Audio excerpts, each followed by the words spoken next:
Hi, I'm Kimberly, the Audible book reader, and welcome to this week's reading vlog. Today is Sunday, February 28th, last day of February. I just closed out last week's vlog because I'm a little behind, but let's see where this week takes us. So I will check in when I know more. Bye.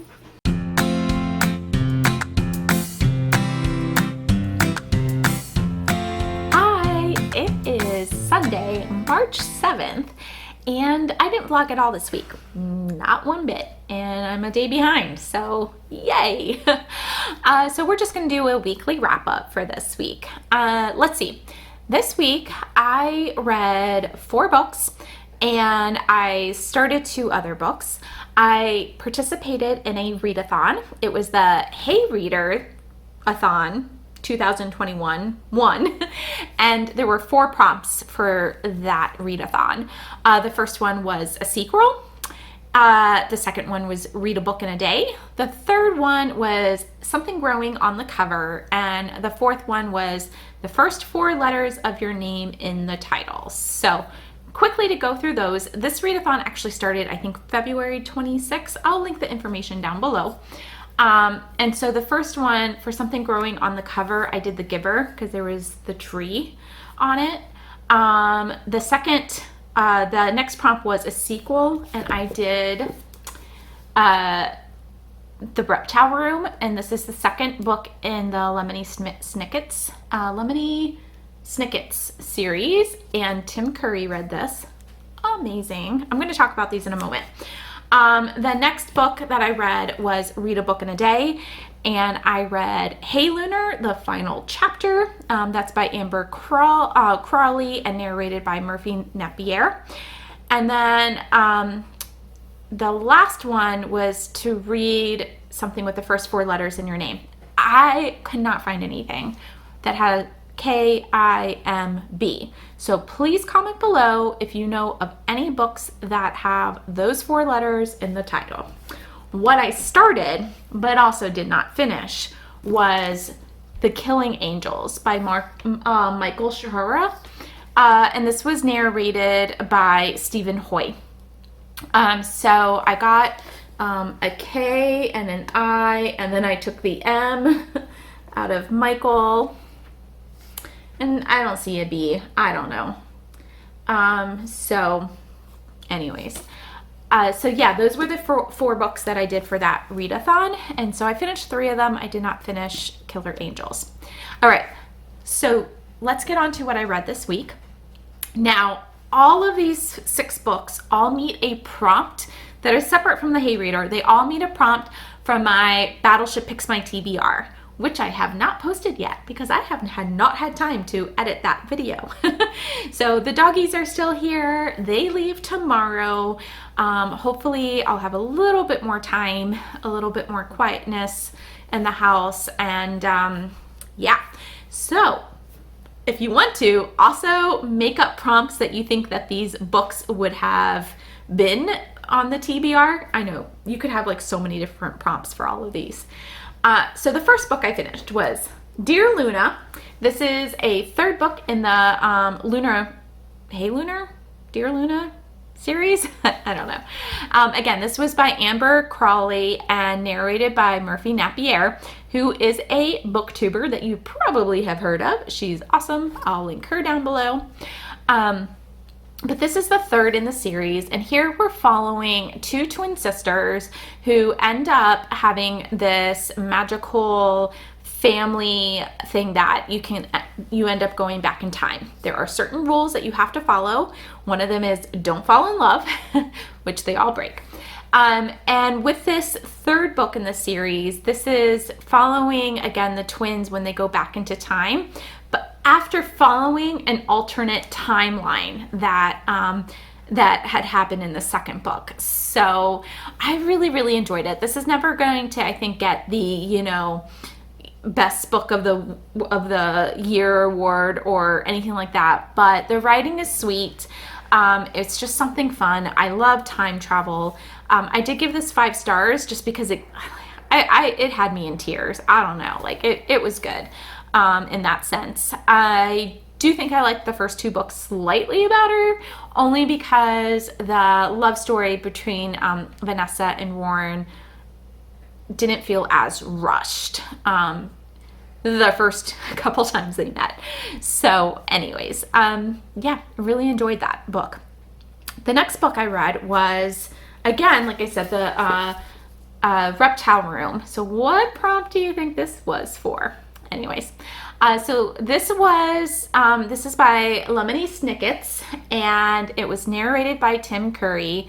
He did an amazing job with this narration. I really enjoyed just listening to him read this book. So yeah, and here we're following the kids that Bandolier kids. So we're following them, and Count Olaf is still after them.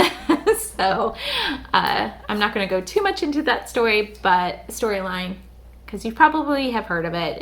But yeah, it was great. The next book that I finished was A Ripple in Time by Victor Zugg. This was narrated by Sean William Doyle, and honestly, I have mixed feelings about this book. I liked it. I mean, there's time travel, so if there's time travel, I'm probably gonna like it. But we're following a group of passengers that were on a plane from Miami to Charlotte, and they go through a storm and end up back in the 1800s, and they have to figure out what happened, and they had to start to believe the impossible happened, and that they did end up back in time, and they're just trying to figure out how to survive. They meet some Native Americans. They got to figure out how to get food, how to pay for stuff, how to make it that the natives don't think that they are witches, or be burnt at the stake. So the book, it was a little slow at times, but I did really like the ending. There was a little bit of a twist to the ending, and I did really enjoy that. And because of that, I may go on to the next the next book in the series, but I may also not. We'll see what I decide to do. I don't feel like this is one that you have to go on with the series. Like it ends fine where it is, but maybe the second book in the series might be really interesting. So we shall see. But yeah, so guess what prompt do you think this one has? I mean, it could be so many different things. I can tell you the prompt has nothing to do with, I was going to say it has nothing to do with time travel, but maybe it does. I don't know.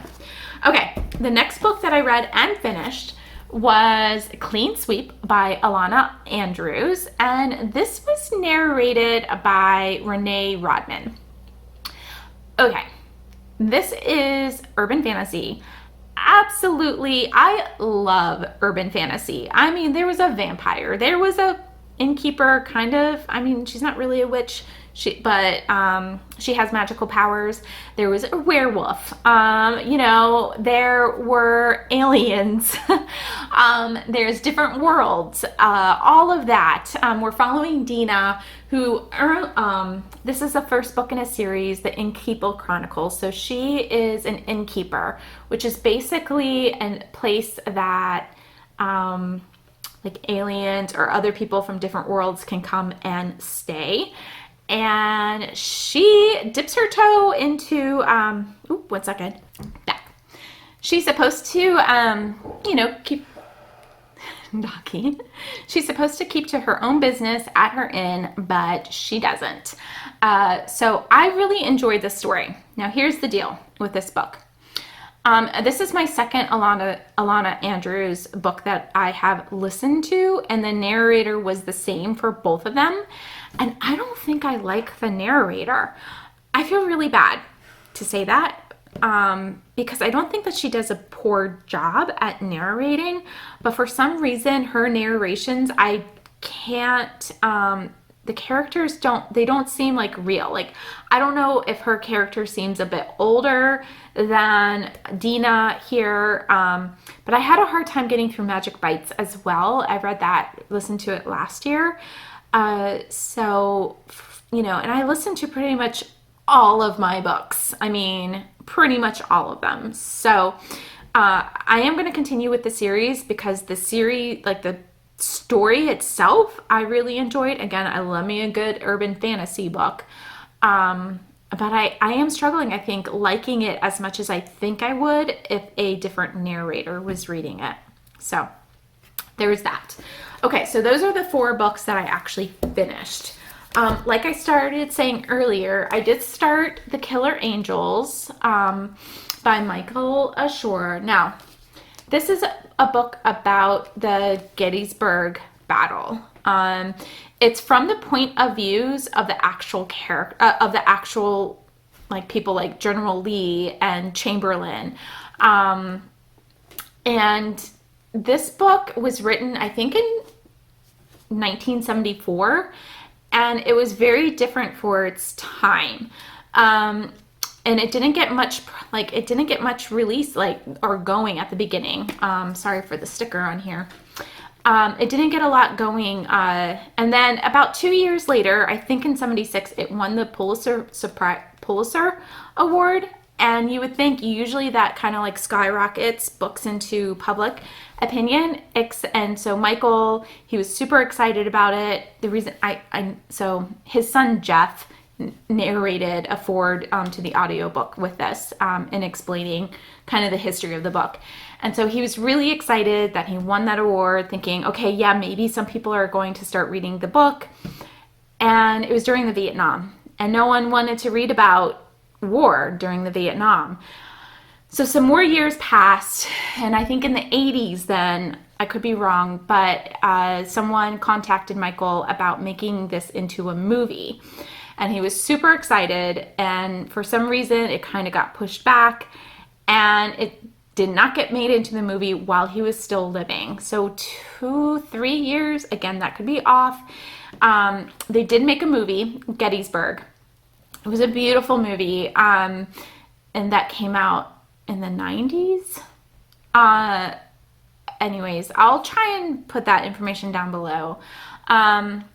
But this book, I think, was just ahead of its time in the way that it was telling a story. I mean, it's about history. It goes through, like, you know, what happened during the Gettysburg battle, but it's, you know, told from the point of views of the people that were there. So, you know, Michael has to put his own spin on what they might be thinking or how they might have reacted. But still, it was really great. I've enjoyed reading the book, like looking at it while listening to it, because they do have like these maps in here, things like that. So yeah, it's been, so, you know, we get the point of view from like Longstreet. So yeah, I am enjoying this book. It's a little slower for me because I have to kind of keep re-listening to some of it at points, just to make sure I get like the names of people and things like that. Okay, last book that I started, and I started this today. And this is Isaac Storms by Erik Lawson. And again, this is for another prompt. All 6 of these are for prompts. This tells a story about Isaac, who is a meteorologist back in the 1900s. And September 8th, 1900, the deadliest and worst hurricane to have ever hit the U.S. hit in Galveston, Texas. And this is just his story. So I'm not very far along into it. I think I'm just I'm on page 73. But so far, Erik Lawson does such a nice job, I think, writing history.